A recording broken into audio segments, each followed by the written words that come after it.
राष्ट्रपती महोदया यांच्या उपस्थितीमध्ये 30 जुलै रोजी उदगीरमध्ये एक मोठं बौद्धविहार उभारण्यात आलेलं आहे। त्या उद्घाटनाला राष्ट्रपती महोदया येणार आहेत।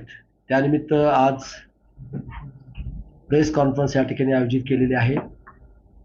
मी सर्वप्रथम तुम्हा सर्वांचंच मनापासून या प्रेस कॉन्फरन्सला उपस्थित राहिल्याबद्दल मी या जिल्ह्याचा मंत्री आणि सर्व लोकप्रतिनिधींच्या वतीनं पहिल्यांदा तुमचं स्वागत करतो।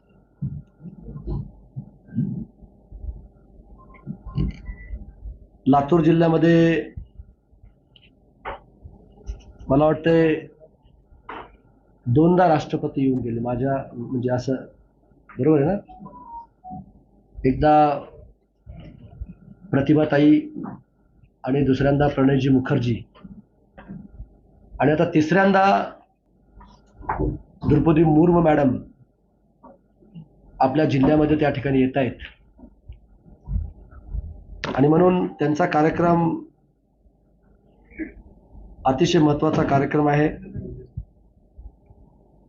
ते महाराष्ट्राच्या 2 दिवसाच्या दौऱ्यावर येत आहेत आणि महाराष्ट्राचा दौरा सांगण्यापेक्षा मी आपल्या लातूर जिल्ह्यामध्ये 30 तारखेला नांदेडला ते विमानाने येतील, मुंबईवरून नांदेडला येतील। खरं तर आम्ही लातूरलाच विनंती केली, पण लातूरला त्यांचं मोठं बोईंग विमान असल्यामुळं नांदेडला ते विमानानं उतरतील आणि तिथून ते हेलिकॉप्टरनी उदगीरमध्ये येतील आणि उदगीरमध्ये आल्यानंतर आल्या ते बुद्धविहाराच्या उद्घाटनाकडे ते प्रयाण करतील आणि उद्घाटन तिथं बुद्धवंदना, प्रार्थना, बौद्ध उपासक उपासिकांच्या उपस्थितीमध्ये तो एक मोठा कार्यक्रम त्या ठिकाणी होईल आणि त्यानंतर उदयगिरी महाविद्यालयाच्या मैदानामध्ये संबंध जिल्ह्यामधली जनतेला त्या मार्गदर्शन पण त्या ठिकाणी करणार आहेत आणि तो मोठा कार्यक्रम त्या ठिकाणी होईल। म्हणून त्या अनुषंगाने आज आम्ही जिल्हा प्रशासनाच्या वतीनं कशा पद्धतीनं तयारी करायची त्या तयारीचा आढावा सुद्धा आम्ही सर्व लोकप्रतिनिधी, जिल्हाधिकारी madam, CO madam, SP madam आणि सर्व प्रशासनातले सर्व अधिकारी त्या ठिकाणी उपस्थित होते। म्हणजे विविध पथकं आपण त्या ठिकाणी स्थापन केलेत।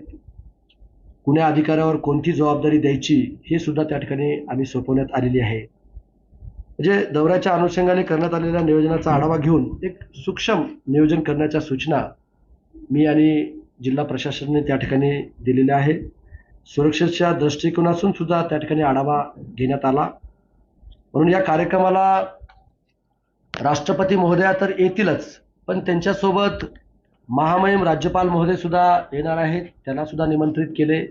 राज्याचे मुख्यमंत्री एकनाथराव शिंदे साहेब त्या ठिकाणी येणार आहेत।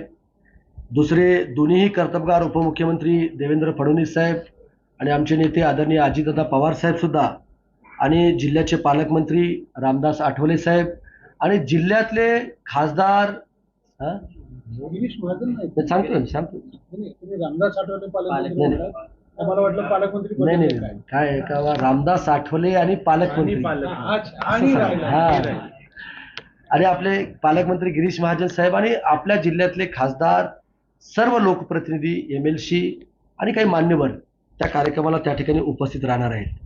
आणि म्हणून आज प्रशासनाची बैठक झाली, खूप चांगल्या पद्धतीच्या सूचना त्या ठिकाणी करण्यात आल्या, एक चांगलं सूक्ष्म नियोजन त्या ठिकाणी करण्यात आलं आणि उद्यापासून प्रॅक्टिकली सर्व अधिकारी त्या कार्यक्रमाच्या ठिकाणी उपस्थित राहून त्या ठिकाणी नियोजन करतील, एवढंच या प्रसंगी मला सांगायचे। आणि आपल्या मार्फत लातूर जिल्ह्यातील सर्व जनतेला मला आव्हान करायचे की हे एक खूप महत्त्वाचा कार्यक्रम आहे, ऐतिहासिक कार्यक्रम त्या ठिकाणी होणार आहे आणि म्हणून ह्या ऐतिहासिक कार्यक्रमाचं साक्षीदार होण्यासाठी लातूर जिल्ह्यातील जनतेने मोठ्या संख्येनं या कार्यक्रमाला उपस्थित राहावं असं या जिल्ह्याचा मंत्री म्हणून मी त्या ठिकाणी आव्हान करतो।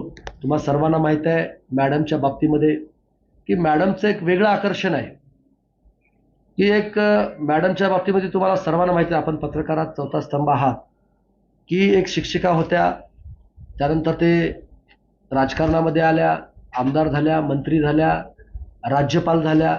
राज्यपाल संपल्यानंतर सुद्धा ते शिक्षक म्हणून त्या ठिकाणी त्यांनी काम केलं आणि ते शिकवत असताना त्यांना नेतृत्वाने फोन केला की आपल्याला ही संधी त्या ठिकाणी मिळते आहे. म्हणजे एक आगळं वेगळं व्यक्तिमत्व आपल्या जिल्ह्यामध्ये त्या ठिकाणी येत आहे. म्हणून याची प्रसिद्धी, प्रचार, प्रसार आपण मोठ्या प्रमाणावरती आपण करावा अशी नम्र विनंती सुद्धा तुम्हाला या ठिकाणी मी करतो.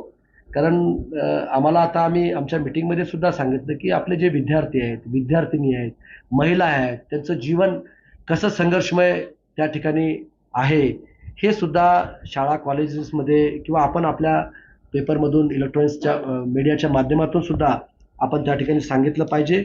आणि हा एक जिल्ह्याचा एक चांगला महोत्सव व्हावा अशी माझी एक लोकप्रतिनिधी म्हणून माझी इच्छा आहे आणि आपण सुद्धा ते करण्याचं काम आपण त्या ठिकाणी करावं एवढी विनंती करतो. बनवा व्हिडिओ, पाठवा व्हिडिओ. आम्ही तुमच्या न्याय व हक्कासाठी लढा देऊ. ताज्या बातम्या व घडामोडींसाठी पाहत राहा फक्त महाराष्ट्र लाईव्ह न्यूज. आजच आमच्या चॅनलला सबस्क्राईब करा, शेअर करा, कमेंट करा आणि हो, बेल आयकॉन दबायला विसरू नका. जय महाराष्ट्र.